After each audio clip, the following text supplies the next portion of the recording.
பூர்வீக சொத்து கிடைக்குமா அப்படிங்கிறத எப்படி கண்டுபிடிக்கிறது அப்படின்னா பல வழிமுறைகள் இருக்குது ஜோசியத்தில்.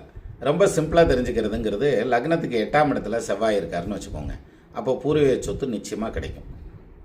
இப்போ 8ல் செவ்வாய் இருந்தால் எப்படிப்பா கிடைக்கும் அப்படின்னா, இவங்க தனிப்பட்ட முறையில் சொத்து வாங்குறதுக்கு வேணால் லேட் ஆகுமே தவிர, ஆனால் இவங்களுக்கு சொத்து கிடைக்கும். இதில் என்ன ஒரு விசேஷம்னா, 8ல் செவ்வாய் இருந்தால் சொத்து கிடைக்காம போகிறதும் உண்டு. அப்போ இதை ரெண்டையும் எப்படி தனிமைப்படுத்தி பார்க்குறது அப்படின்னா, ரொம்ப சிம்பிள்.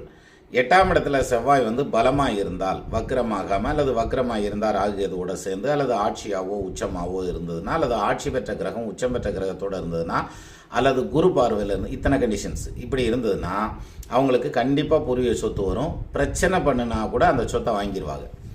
அதே இடத்துல செவ்வாய் நீசமாக இருக்கார், வக்ரமாக இருக்கார், அல்லது ஏதாவது ஒரு விதத்தில் கெட்டு போயிருக்கார், ஸ்தான பலம் சார பலம் இல்லாமல் இருக்கார் அப்படின்னா நிச்சயமாக அவங்களுக்கு பூர்வீக சொத்து கிடைக்காது. பூர்வீகத்தில் அவங்க இருக்கவும் மாட்டாங்க.